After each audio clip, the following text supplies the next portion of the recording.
이 시간에는 사도행전 19장 1절부터 7절 말씀까지 읽었습니다.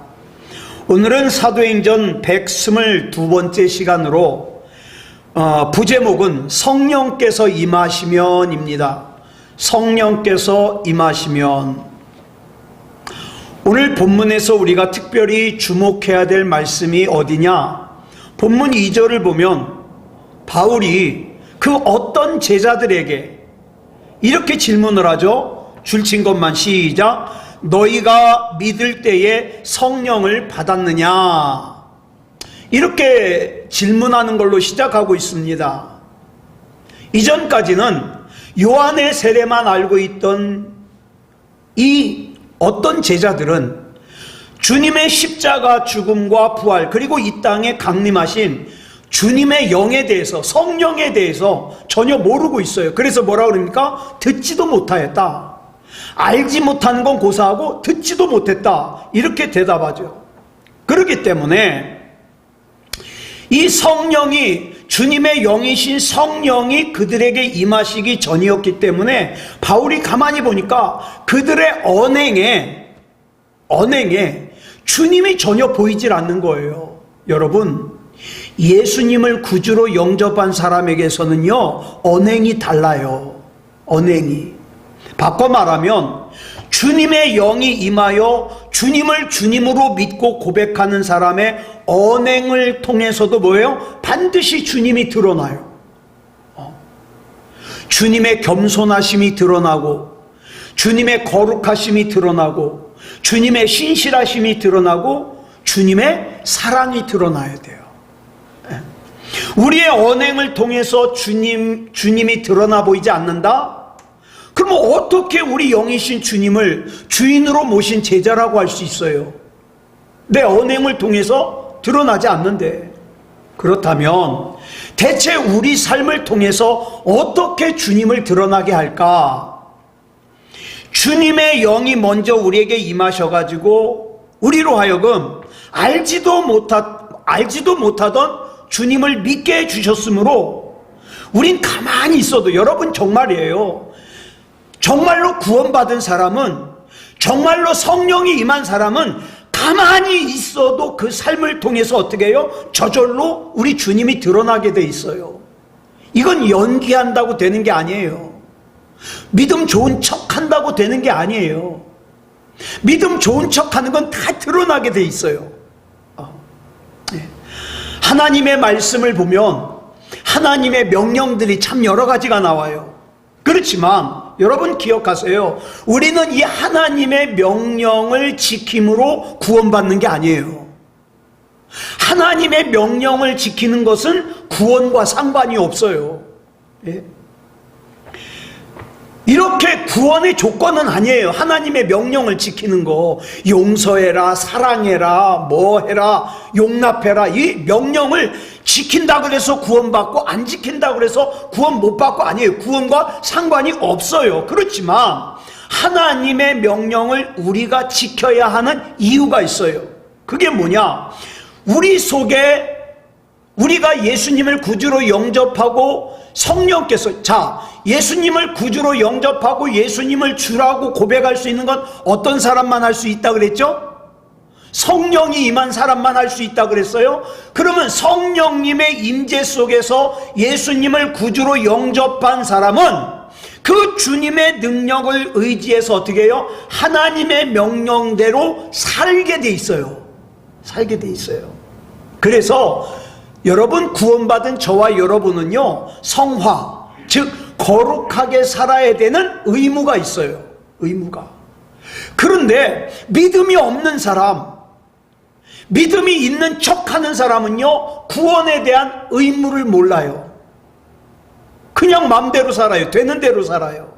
그래서 누구보다도 심하게 주님을 대적하다가 주님의 은혜로 구원을 받은 바울은 그 이후에 날마다 자기를 쳐서 우리 주님의 말씀에 자기를 복종시켜요. 그리고 자기 자신을 부인하고 주님의 명령에 순종해요. 왜?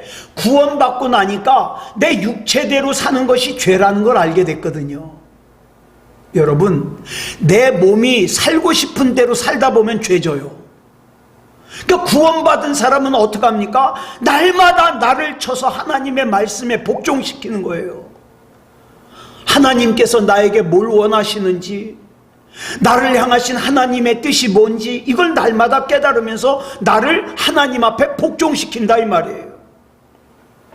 자, 구원이 인간의 이성과 의지를 초월하여 우리 주님께서 거둬주신, 여러분, 구원은 선물로 주신 거예요. 그 선물로 주신 구원인데, 이 구원을 받은 그리스도인의 성화는 뭐예요? 우리가 거룩하게 사는 건 뭡니까? 나를 아무 대가 없이 구원해 주신 하나님에 대한 내 응답이에요. 하나님께서 나를 아무 대가 없이 구원해 주셨으니까 내가 거룩하게 살아야지.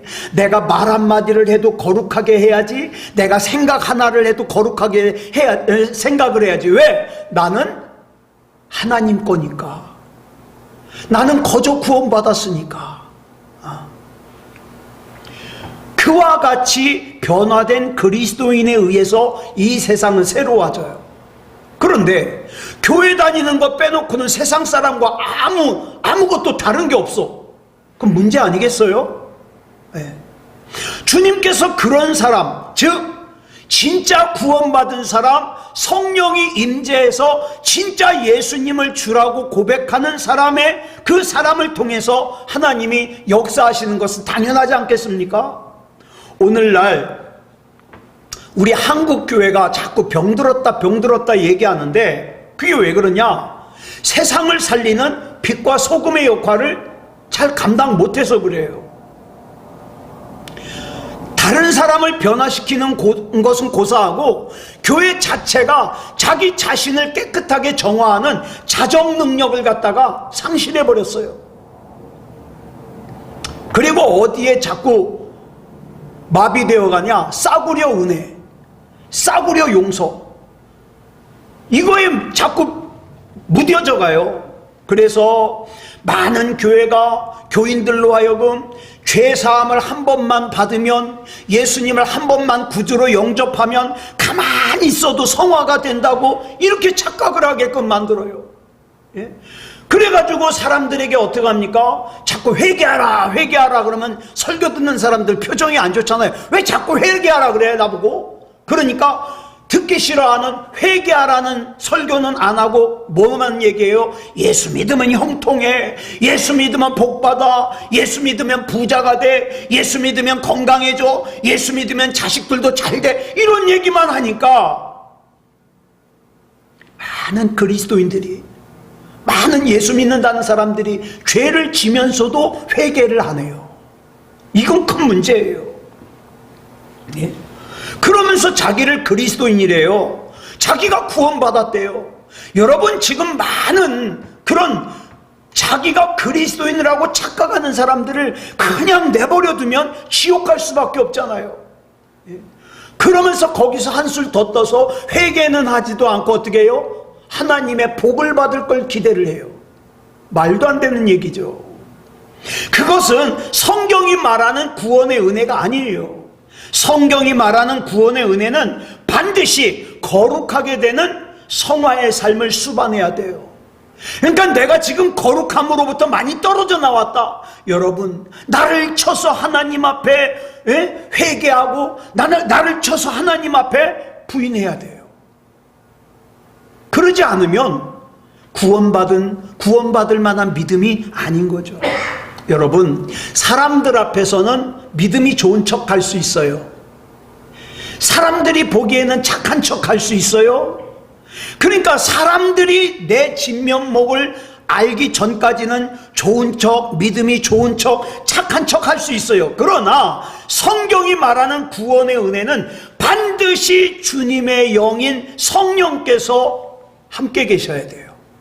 그러지 않으면 거룩해질 수가 없어요. 아니, 거룩에 대해서 관심도 없어요. 네. 성령께서 함께 계실 때 내 안에서 보이는 게 뭐냐? 사도행전 14장 9절에서 말씀한 구원받을 만한 믿음이 보이는 거예요. 구원받을 만한 믿음이. 이것이 바로 나로 하여금 이 세상에서 거룩하게 되는 것, 성화의 삶을 살게 해주시기 위해서 거룩하신 주님의 영이 비천한 나와 함께 계시는 이유예요.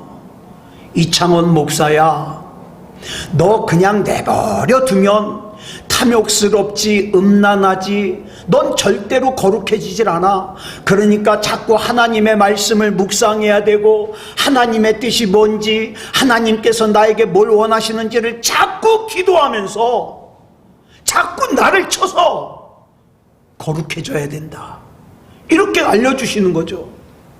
여러분, 오늘 본문에 이르기까지 바울과 알렉산드리아의 아볼로는 한 번도 만난 적이 없는 사이예요. 그런데 그 아볼로가 이 바울이 개척한 고린도 교회로 갔다는 소식을 듣고 어떡합니까? 이 바울이 아볼로에게 아유, 우리 고린도 교회 성도들 좀 잘 부탁한다고 편지라도 써보냈나요? 그러지 않았어요. 바울과 아볼로는 각각 다른 공간, 다른 환경, 다른 상황 속에서 주님의 인도하심을 따라 자기에게 주어진 삶에 최선을 다해요. 지금 오늘도 저와 여러분 그랬잖아요. 우리 각자가 다 다른 상황에서 다른 일에 최선을 다했습니다. 그렇지만 주님께서는 에베소에서 브리스길라와 아굴라 부부를 통해서 회개의 세례만 알고 있는 이 아볼로를 갖다가 어떻게 해요? 성령에 대해서 알게 하고, 그 다음에 예수 그리스도에 대해서 알게 해가지고 그 아볼로를 갖다가 바울이 떠난 고린도로 보내요. 그리고 3차 전도 여행을 떠난 바울을 오늘날 튀르키예 내륙 지방인 소아시아 반도를 위해서 에베소에 오랫동안 있게 만듭니다. 그래서 2000년 전 그 시대를 위한 하나님의 섭리를 성취하시는 거예요. 바울은 에베소에서, 그 다음에 아볼로는 고린도에서. 오늘 저와 여러분은 어디서 하나님의 뜻을 성취하셨습니까? 뭐 장소는 중요하지 않아요. 하나님의 뜻을 성취하셨습니까? 나를 통해서? 이거 중요한 거예요. 그 주님께서 오늘날 저와 여러분을 통해서 우리 가정을, 우리 교회를, 이 시대를 위한 주님의 뜻, 주님의 섭리를 이루고자 하십니다. 자, 수리아 안디옥에서 세 번째 전도 여행을 다시 시작해가지고 부르기아와 갈라디아 땅을 차례대로 거쳐서 다시 돌아오겠다고 약속한 대로 바울이 에베소를 방문했어요. 자, 그런데 그곳에서 어떤 제자들을 만났습니다. 어떤 제자들? 이 제자들은 세례 요한의 세례만 알 뿐이고 예수님의, 성령님의 세례를 몰라요. 아니, 성령님에 대해서 들어본 적도 없어요. 자, 브리스길라와 아굴라를 만나기 전에 아볼로도 그랬어요. 예? 세례 요한의 세례만 알았어요. 이랬던 그들에게 바울은 예수님을 전했고 예수님의 이름으로 세례를 줬어요. 바울이 그들에게 세례를 베풀기 위해서 그 머리 위에 손을 얹자 그들에게 조금 전까지도 전혀 알지 못했던 성령께서 임하셨어요. 여러분, 성령께서 나에게 임하시는 느낌은 참 다양합니다. 어떤 사람은 막 가슴이 뜨거워요. 어떤 사람은 막 머리가 뜨거워요. 어떤 사람은 날아갈 것 같아요. 어떤 사람은 푹 안아주는 것 같아요. 여러분, 이 성령이 임하시는 경험을 해야 우리 믿음이 변질이 안 돼요. 성령을 체험 못하니까 어떡합니까? 신앙생활 버리기를 아무렇지도 않게 버리는 거예요. 자, 주님의 구원을 얻기 위해서 아무 노력을 한 것도 없었지만 주님의 영을 통해서 십자가의 예수 그리스도의 구원이 그 어떤 제자들에게 주어졌습니다. 자, 본문 6절 볼까요? 시작. 바울이 그들에게 안수하매 성령이 그들에게 임하심으로 방언도 하고 예언도 하니. 자, 성령님의 임하심과 동시에 대략 12명쯤 되는 그 어떤 제자들에게 공통적으로 나타난 현상이 있어요. 마치 약속이라도 한 듯 방언을 하는 거예요. 예언을 하는 거예요. 이를테면 오늘 이 본문에서는 이 방언과 예언이 그들에게 성령이 임하셨다는 증거가 된 거예요. 자, 그러면 성령이 임하셨다는 증거가 된 이 방언과 예언을 우리가 좀 살펴봐야 되겠죠. 일반적으로 우리 사람들이 알고 있는 방언은 어떤 겁니까? 영적으로 무아지경인 상태가 돼가지고 막 속에서 언어가 나오는데 나도 모르고 너도 모르고 뭐 모르는 단어가 막 나와요. 이해할 수 없는 천상의 말이. 그래서 사람들이 이걸 방언이라고 그래요. 그래서 이 방언은 한때 그랬어요. 예수 믿는 사람들이 성령 받았냐 안 받았냐를 구분하는 기준이 됐어요. 방언하는 사람은 성령 받은 사람, 방언 못하는 사람은 성령 못 받은 사람. 근데 분명히 말씀드려요. 나에게 성령이 임했는지 임하지 않았는지는 뭘로 안다고요? 성경적으로 볼 때 내가 예수님을 진짜 나의 구주로 고백하면 성령 받은 거예요. 왜? 성령이 아니면 그런 고백 못한다니까요. 진짜로는 연극은 할 수 있지만, 그러니까 내가 예수님을 구주로 고백하면 성령 받은 사람이에요. 근데 옛날에 그랬다 이 말이에요. 옛날에. 예. 그래서 이 방언을 신비로운 외적인 현상으로만 이해했기 때문에 2000년 전부터, 이 초대교회 때부터 이 방언과 관련한 부작용들이 있었어요. 그래서 예수 믿는다는 사람들이 방언을 뭘로 사용해요? 내 신앙이 얼마나 좋은지를 과시하는 거. 아유, 넌 방언했어 못했어? 아, 나 방언 못했는데 방언도 못한 게 까불어. 자기를 과시하는 거예요. 과시. 그래가지고 그러다 보니까 방언을 못하는 사람은 어떻게 해요? 상대적으로 열등감해. 아니, 나도 모태 신앙인데, 나도 교회 다닌 지 수십 년 됐는데 왜 나만 방언을 못할까? 굉장히 열등감에 휩싸이는 거죠. 그래서 어떤 사람들이 방언을 갖다가 만들어내요. 예전에 흰돌산으로 제가 전도사 때 애들을 데리고 수련회를 갔는데, 이 세상에 그 교회 강사라는 사람이 나오더니 뭐라 그러냐면 방언 받고 싶냐고. 그러니까 애들이 네 그러잖아요. 자, 따라하라고. 코카콜라를 빨리 하면 방언이 된대. 코카콜라 그걸 갖다 자꾸 시키는 거예요. 그래가지고 제가 애들 데리고 내려와 버렸어요. 아니, 성령이 임해서 방언이 나와야지. 코카콜라를 빨리 해가지고 방언을 한다. 말도 안 되는 소리다. 야, 얘들아 일어나! 그래가지고 나와버렸어요. 예. 자, 그래서 이 바울은 고린도 교회에 써보낸 편지인 고린도전서에서 14장 한 장을 갖다가 다 방언에 대해서 설명하고 있어요. 그 중에 18절로 19절을 보니까 이렇게 설명하고 있어요. 시작. 내가 너희 모든 사람보다 방언을 더 말함으로 하나님께 감사하노라. 그러나 교회에서 네가 남을 가르치기 위하여 깨달은 마음으로 5마디 말을 하는 것이 1만 마디 방언으로 말하는 것보다 나으니라. 무슨 말이냐면, 내가 하나님의 말씀을 깨달아서 알아들을 수 있는 말로 5마디를 하는 것이, 여러분 많은 사람들이 하는 방언은요, 자기도 못 알아들어요. 그냥 나오니까. 그 방언으로 1만 마디 말하는 것보다 낫다 이 말이에요. 알아들을 수 있는 말이. 그런데 이 말을 하면서 바울이 뭐라 그래요? 내가 누구보다도 방언을 더 잘한다, 이렇게 얘기를 해요. 그렇지만 바울은 고린도 교회 교인들에게 권면하기를, 공개적인 장소에서는 다른 사람들이 알아들을 수 없는 방언을 1만 마디 하는 것보다 알아들을 수 있는 말 5마디가 더 낫다 이 말이죠.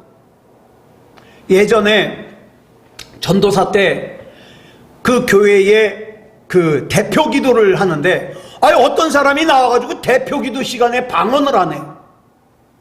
그건 아니거든요. 대표 기도할 때는 방언하면 안 돼요. 예? 거기 있는 사람들을 대표해서 기도하는 건데, 그잖아요? 그래가지고 나중에 조용히 대표 기도 시간에는 방언하면 안 돼요 얘기를 했더니 교회를 떠났어요. 그 사람 교회 떠나가지고 담임 목사님한테 되게 혼났어요. 아닌 건 아니라 그래야 되죠. 이렇게 방언을 잘못 사용하면 어떻게 해요? 부작용이 생기는 거예요. 부작용이. 그래서 우리는 먼저 이 방언이 뭐냐, 참된 의미를 알아야 돼요. 성경에서 성령님의 은사, 즉 성령님의 선물을 방언이라고 그래요. 방언은 성령님의 선물이에요. 이 방언이 처음에 사람들에게 주어졌던 역사적인 사건이 사도행전 2장에 나오잖아요. 오순절날 이 제자들이 마가의 다락방에 모여가지고 기도를 하고 있는데 성령이 임하고 방언이 터졌어요. 그래서 우리나라에서는 한때, 아까도 말씀드렸어요, 방언만이 성령을 받은 증거다, 이렇게 오해하는 사람들이 많이 있었어요. 그런 교단도 있었어요. 방언을 가장 중요하게 여기는. 이거는 오순절날 제자들에게 처음 주어졌던 방언을 잘못 이해했기 때문이에요. 사도행전 2장에서 성령님의 임하심과 동시에 제자들이 방언을 말하잖아요. 이 방언은 다른 사람들이 무슨 말인지 알아들을 수 없는 말이 아니에요. 알아들을 수 있는 말이에요. 한번 볼까요? 사도행전 2장 5절부터 13절까지 좀 길어요. 같이 읽겠습니다. 시작. 그때에 경건한 유대인들이 천하 각국으로부터 와서 예루살렘에 머물러 있더니 이 소리가 나매 큰 무리가 모여 각각 자기의 방언으로 제자들이 말하는 것을 듣고 소동하여 다 놀라 신기하게 여겨 이르되, 보라, 이 말하는 사람들이 다 갈릴리 사람이 아니냐? 우리가 우리 각 사람이 난 곳 방언으로 듣게 되는 것이 어찌 됨이냐? 우리는 바데인과 메데인과 엘람인과 또 메소보다미아, 유대와 갑바도기아, 본도와 아시아, 부르기아와 밤빌리아, 애국과 및 구레네에 가까운 리비아 여러 지방에 사는 사람들과 로마로부터 온 나그네 곧 유대인과 유대교에 들어온 사람들과 그레데인과 아라비아인들이라. 우리가 다 우리의 각 언어로 하나님의 큰 일을 말함을 듣는도다 하고 다 놀라며 당황하여 서로 이르되 이 어찌된 일이냐 하며, 또 어떤 이들은 조롱하여 이르되 그들이 새술에 취하였다 하더라. 자, 여기 보니까 여기 거명된 지명이 최소한 16지역 이상이에요. 그죠? 당시 유대인들의 관점에서 볼 때 지중해를 둘러싸고 있는 전 세계예요. 전 세계. 자, 제자들이 방언을 하던 현장에는 마침 오순절 명절을 맞아가지고, 오순절 절기를 맞아가지고 전 세계로부터 예루살렘을 방문한, 전 세계에 흩어져 사는 유대인들이 왔어요. 그러니까 언어가 얼마나 다양하겠어요. 우리 아는 언어 뭐 있어요?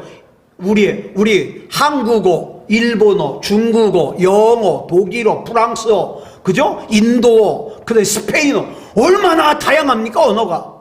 자, 그런데 수세기 동안, 몇백 년 동안 다른 나라에서 뿌리를 내리고 살면서 이 사람들이 그 나라 말을 하는 거예요. 그 나라 말을. 그러니까 예루살렘에 모이긴 했지만 언어가 다 각각이에요. 언어가.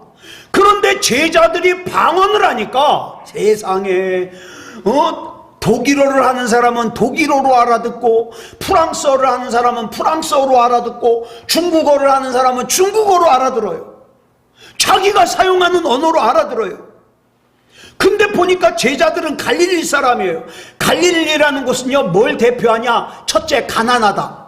그 다음에 여기 사는 사람들은 가난하기 때문에 배우질 못했어요. 무식하다. 이걸 대표하는 곳이 갈릴리예요. 자, 그런데 갈릴리 출신이니까 이들이 뭐 외국어를 배웠겠어요? 뭐 했겠어요? 모르죠. 그런데도 불구하고 거기 모인 사람들이, 이 제자들이 하는 얘기가 다 자기의 언어로 들리는 거예요. 예? 여러분, 언어가 다르면 소통이 안 되는 게 당연하죠. 그러나 성령께서 임하시자 제자들은 평소에 전혀 통할 수 없던 외국어로 소통을 할 수 있게 된 거예요. 자, 그러면 지금은 언어가 통일된 거잖아요. 그러면 언제 언어가 갈라졌죠? 바벨탑 때요. 맞아요. 바벨탑 때 하나님이 있는 곳까지 탑을 높이 쌓자. 그러니까 하나님이 어떻게 해요? 언어를 갖다 다 흩어버리셨어요. 그죠? 그때 언어가 갈라졌는데 이 갈라졌던 언어가 언제 회복된 거예요? 오순절날 회복된 거예요. 자, 보세요. 그래서 우리가 말하는 방언을 헬라어로 뭐라 그러냐? 글로사라 그래요. 글로사. 이 원뜻이 뭐냐? 혀라는 뜻과 언어라는 뜻을 가지고 있어요. 영어도 마찬가지예요. 텅이라는 단어가 혀라는 뜻도 있고 언어라는 뜻도 있어요. 이 무식한 제자들의 말을 자기들이 사용하는 언어로 알아들은 사람들은 깜짝 놀라요. 도대체 자기가 어떻게 이 현상을 설명할 수 없으니까 뭐라고 얘기해요? 아이고, 새술에 취했네. 에? 술 먹고 취했네. 이렇게 조롱을 해요. 이 정도로 제자들의 방언 사건은 예사로운 사건이 아니었어요. 이에 대하여 베드로가 그때의 시간을, 그 방언한 시간을 몇 시라고 강조하느냐? 아침 9시라고 강조해요. 아침 9시부터 술 취한 사람이 누가 있냐 이거요.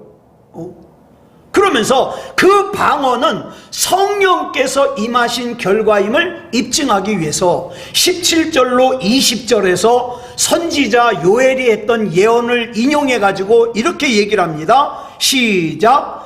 하나님이 말씀하시기를 말세에 내가 내 영을 모든 육체에 부어주리니 너희의 자녀들은 예언할 것이요 너희의 젊은이들은 환상을 보고 너희의 늙은이들은 꿈을 꾸리라. 그때에 내가 내 영을 내 남종과 여종들에게 부어주리니 그들이 예언할 것이요 또 내가 위로 하늘에서는 기사를 아래로 땅에서는 징조를 베풀리니 곧 피와 불과 연기로다. 주의 크고 영화로운 날이 이르기 전에 해가 변하여 어두워지고 달이 변하여 피가 되리라. 자, 그런데 잘 아시다시피 이 요엘의 예언 가운데 예언이라든가 환상이라든가 거룩한 꿈이라든가 기이한 징조 같은 게 오순절날 안 나타났잖아요. 어찌 생각하면 이 베드로가 요엘 선지자의 이 말을 잘못 인용한 것 같아요. 그러면 정말 베드로가 잘못 인용했냐? 여기서 인용한 말씀 중에 가장 중요한 핵심이 뭐냐? 소통입니다. 말이 통하는 거. 여러분 잘 들으세요. 성령님 안에서 내가 그리스도인다운 그리스도인으로 살아간다는 것은 내 삶이 새로워지는 것은 당연한 거고요.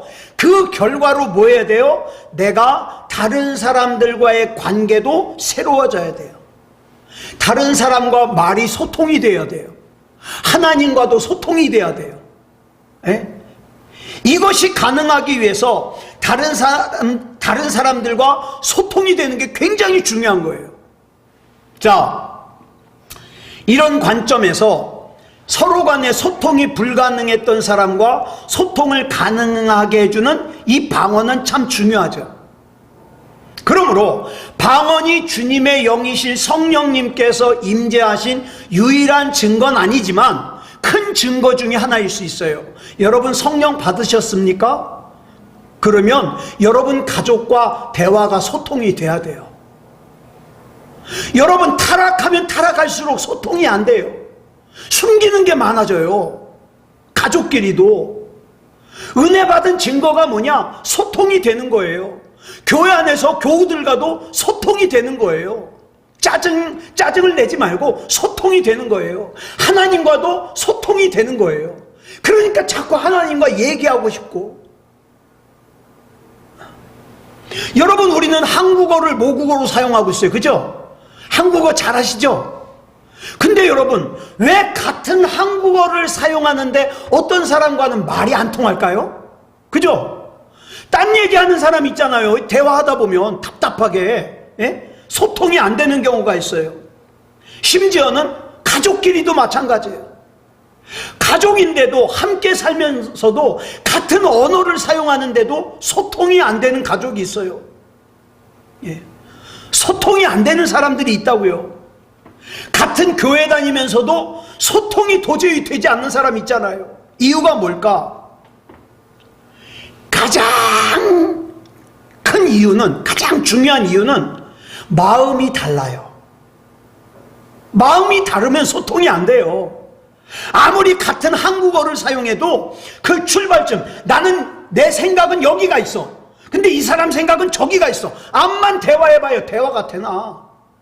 나는 하나님이 제일 좋아. 그래가지고 하나님 얘기를 해. 근데 저 듣는 사람은 돈이 제일 좋아. 그래가지고 돈 중심으로 살아. 그러면 소통이 안 되는 거예요. 하나님 얘기하면 우습기만 하지. 예? 그러니까 출발점이 같아야 돼요. 오늘 우리가 사는 이 세상을 보면 사용하는 언어는 같은데 너무나도 다른 마음, 다른 생각을 가지고 있는 사람들이 많아요. 그러다 보니까 소통이 안 돼요. 예? 우리가 예배를 드리는데 이창원 목사가 뭐 강단에서 설교할 때 영어로 합니까? 일본어로 합니까? 중국어로 합니까? 그런데 막 목이 터져라고 설교를 하는데 이 사람 마음은 저기 딴 데가 있으니까 어떻게 해요? 소통이 안 돼요. 이창원 목사는 중요하다고 강조하는데 소통이 안 돼요. 마음이 딴 데가 있으니까. 자, 그러면서 우리들의 공통점이 뭐냐? 나는 다른 사람 생각을 받아줄 생각은 안 하고 어떻게 해요? 다른 사람들이 무조건 내 생각을 일방적으로 받아들여주고 내 생각에 동의하기만을 원해요. 이런 사람들의 특징이 뭡니까? 내 의견에 반대하잖아요. 그러면 나를 무시한다고 생각해요. 나를 무시한다고 생각을 해요. 그래가지고 어떻게 해요? 이 얼굴에 표정이 확 굳어버리죠. 내 의견을 무시해? 그건 나를 무시하는 거야. 아니요, 너를 무시하는 게 아니라 지금 소통이 안 되는 거예요. 소통이. 둘 중에 한 사람은 성령 받았는데 한 사람은 성령을 받지 못했으니까 소통이 안 되는 거예요. 소통이. 이 소통이 안 되니까 이유를 갖다가 핑계를 어떻게 돼요? 고집, 이기심, 독선. 예? 그저 내 고집을 갖다가 주장해요. 나만 옳다 그래요. 그러다 보니까 말이 안 통하는 거예요. 예. 이것이 바로 오늘 저와 여러분이 성령으로 충만해야 되는 이유예요. 예? 여러분, 성령으로 충만하지 않으면요 소통이 안 돼요. 소통이. 예? 복창 터져요. 그러니까 우리가 다 성령 충만해서 여러분 가족들과도 소통이 잘 되고 여러분 교회에서도 소통이 잘 되고 그렇게 살아야 돼요. 가장 중요한 것은 하나님과 소통이 잘 돼야 돼요. 그 다음에 두 번째, 예언. 여러분, 성령께서 친히 임하셨을 때 본문의 제자들이 방언과 예언을 했다 그랬죠. 제가 이 예언은 여러 번 강조해서 다 아시죠? 우리가 흔히 알고 있는 예언은 뭐예요? 미리 예자를 써가지고 앞날을 미리 알려주는 거, 이걸 생각을 해요. 그런데 성경에 있는 예언은 그게 아니에요.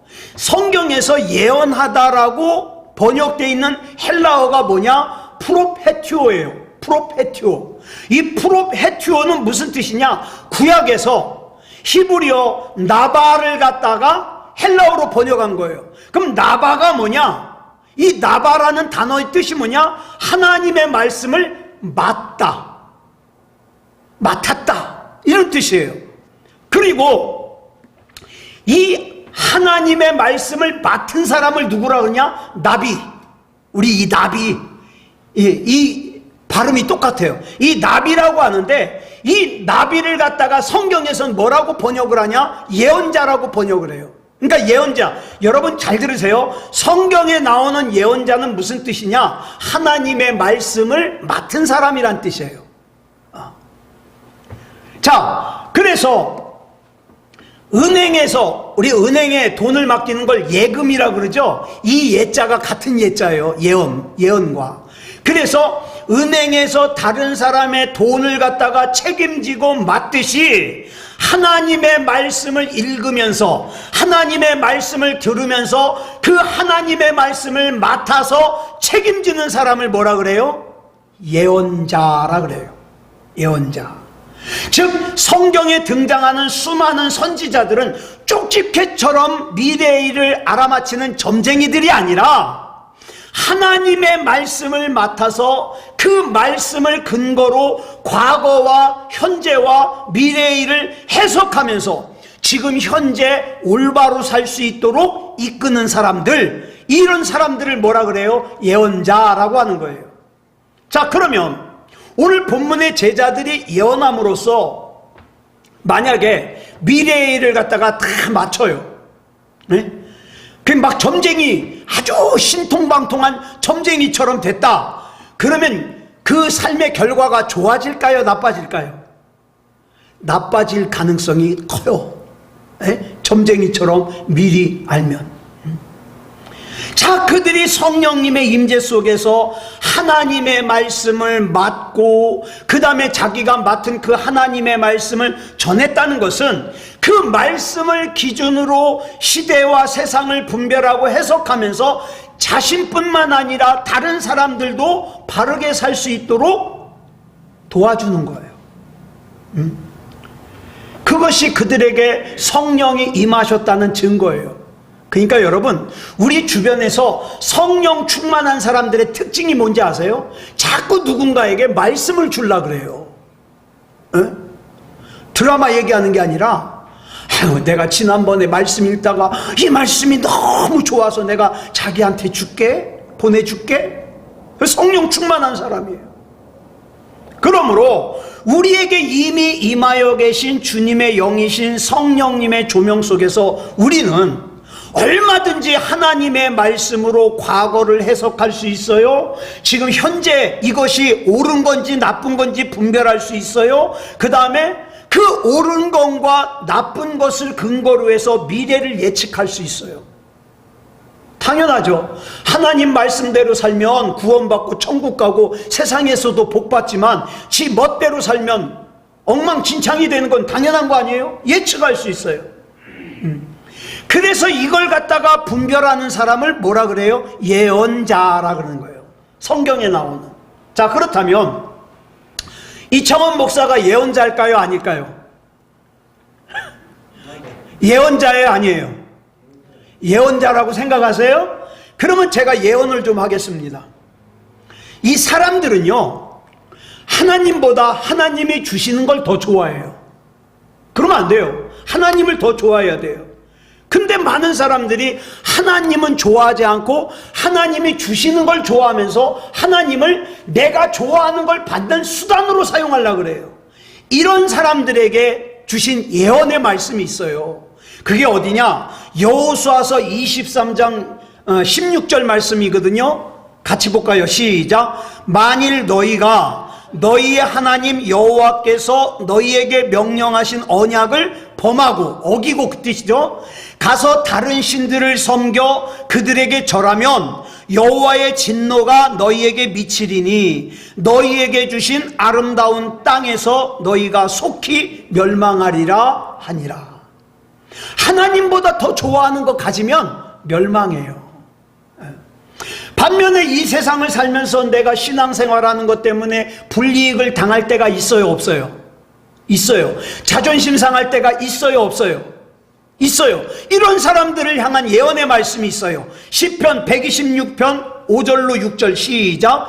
눈물을 흘리며 씨를 뿌리는 자는 기쁨으로 거두리로다. 울며 씨를 뿌리러 나가는 자는 반드시 기쁨으로 그 곡식단을 가지고 돌아오리로다. 네?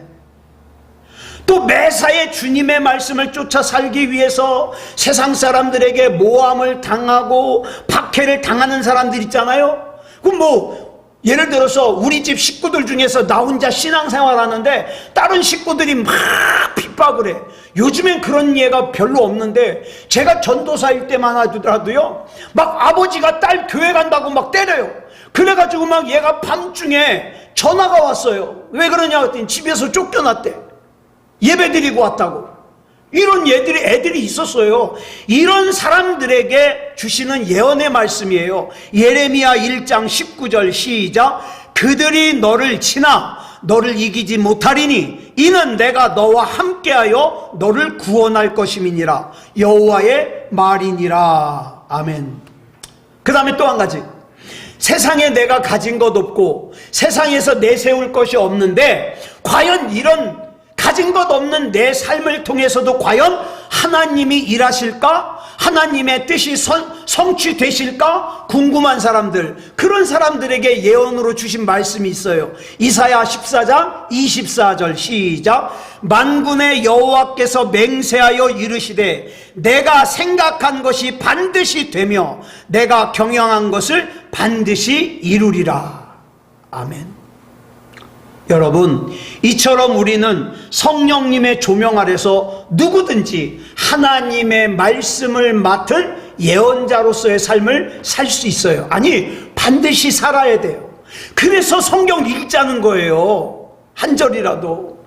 우리는 반드시 하나님의 말씀을 맡은 예언자로 살아야 돼요. 그것이 영으로 우리 안에 임하여 계신 주님께서 우리에게 하나님의 말씀을 맡겨주신 이유입니다. 아무쪼록 그 말씀으로 인도함을 받아 승리하는 그런 저와 여러분이기를 그리스도 예수님의 이름으로 축복합니다.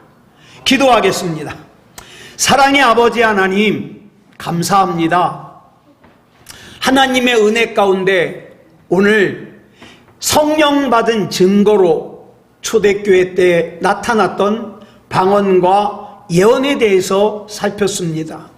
사랑의 아버지 하나님, 우리가 하나님의 은혜 가운데 의미 있는 말로 하나님 앞에 기도하게 하시고 또 하나님께서 맡겨주신 하나님의 말씀으로 과거를 분별하고 현재를 분별하고 미래를 예측하며 하나님의 말씀으로 살아갈 수 있도록 인도해 주시옵소서.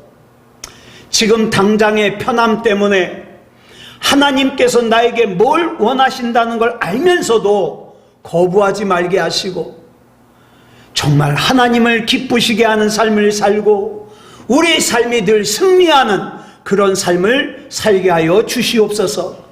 이 밤에 기도할 때 하나님, 우리 약합니다. 부족합니다. 때로는 우리가 뭘 기도해야 될지도 모를 때가 있습니다. 그러나 이 시간 성령께서 인도하여 주셔서 우리의 기도의 줄기를 인도하여 주시고 하나님 앞에 연락되는 귀한 기도 드릴 수 있도록 인도해 주시옵소서. 모든 것을 우리 주님 앞에 맡겨드리오며 그리스도 예수님의 이름으로 감사하며 기도드렸사옵나이다. 아멘.